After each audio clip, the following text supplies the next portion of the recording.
So we're here today with Professor Ian Suthers, one of our leading marine scientists here at UNSW, and we're talking about artificial reefs. Thanks, Tracy. So Ian, what are these designed artificial reefs? So designed artificial reefs, Tracy, are completely different to what we normally expect artificial reefs, just as you say, being rubble piles or perhaps an old ship. These are designed so that they actually interact with the currents, with circulation, with oceanography, and actually bring the plankton in contact with the fish that then transfers through the food chain to adult fish that we can all enjoy. Wow. So they sound pretty expensive. Are they expensive? They are. I mean, a reef field that's typically going in these days, it costs about $1 million each. That's really funded by the recreational license fee. So every one of us as adults have to pay $25 a year, and that goes into a trust account, and that pays for research, for promotion, for education. So it's a great system. So are they specially designed? Yes, they're made out of raw steel and concrete to provide that nice void space that fish like to live in. But importantly, it gets covered in biofouling. So a typical 15 centimetre steel beam, raw steel beam, might get covered by about 30 centimetres thick worth of biofouling of sponges, ascidians and coral. So how do they work? Do fish actually like them? Yeah, well, that's what we're trying to research. But most fish people and most politicians just want to put them in the ocean and then just walk away from them. But there is a concern that, of course, they don't really work, and it's just like adding junk to the ocean. So these are specifically designed, as I said, with deflector plates to encourage uplift of water, of cool water that has more plankton in it that can feed this fishery. And the reason why they work is because it's like planting a palm tree in the middle of the desert, that things are attracted to it, just like towards an oasis, and they circulate around the reef, and that's when they become available to the fishing activity. So if these artificial reefs are really attractive to fish, is there a danger that they're attracted away from natural reefs and so making them more vulnerable to fishes? That's a huge problem, Tracy. That's actually called the production versus attraction debate, and was first put forward back in 1989 when these reefs first started going in, because clearly they are designed to be very attractive to fish. They've got this internal void space that's around 1.8 meters, which the South Korean and Japanese researchers have found it's just the right space, that either too big or too small, and fish wouldn't perhaps use it for habitat. But secondly, it's got these towers that stick up into the water where the fish can hang around the tower for habitat and access that zooplankton they would not have otherwise accessed. So they're obviously very attractive to fish. And they're clearly very attractive to the people who go fishing, because there's a perception artificial reefs have got to be a great place to catch a fish. And they are. And that's the huge question.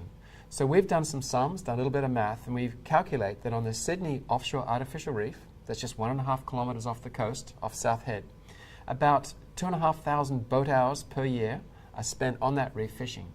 And from that 2,500 hours, we estimate roughly around 700 kilos, about 3/4 of a ton of fish and shark are caught from that reef. So that's actually quite remarkable, because the reef itself is only 12 meters long by 15 meters wide by 12 meters high towers.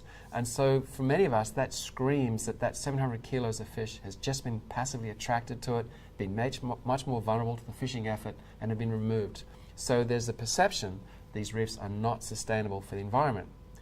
But on the other hand, no one's factored in the importance of plankton, that is basically a free food chain that was previously unexploited, and there's just this one tiny reef that is harvesting that zooplankton by all the fish on like a 24/7 basis. So when we add those two things together, we find that actually only about 1/3 of that 700 kilos has been produced by this whole planktivory ecosystem. The other 2/3, therefore, suggest it's been attracted. So what we're proposing to do, and the next question is, what's the spatial scale of these fish when they move in, attracted, because they feed, and then they might move elsewhere and not be caught? So it's not just suggesting this is a one-way trip and then a trap. So no one's factored in the spatial scale of the fish movement to access those planktivorous feeding fishes and the actual fish itself. Some school of thought says that a little bit of attraction of fish to this reef is actually good, because it reduces the population elsewhere on coastal reefs. So therefore, the fish actually perhaps get a bit of benefit. There's some new real estate, basically, that humans have created that fish like. So it's still a swirling mass of ideas and concerns, But rest assured, these reefs continue to be deployed off the New South Wales coast, about one per year. And within about another 20 years, you'll have many billions of dollars worth of infrastructure from the oil and gas industry that are being decommissioned, and either they're very expensive to remove, and since they're already covered with lots of fish and seaweed and coral, why not just leave them there, and for perhaps the recreational fishing industry. So then we've got another circle. Well, is this good or is it bad? I think on balance it's possibly good. I think for the future our grandchildren will probably capture their fish for the weekend on an offshore artificial reef. They probably would have paid a private company $50 for the day of fishing for the privilege of it, just like they do in South Korea and in China. In China they put artificial reefs between big aquaculture nets, and so that all the bits of fish food and fish feces floating around stimulates another fishery outside the aquaculture installation, and people pay $400 US dollars a day to go fishing on there because they'll know they'll catch a fish. So I think it's recreational fishing for the future.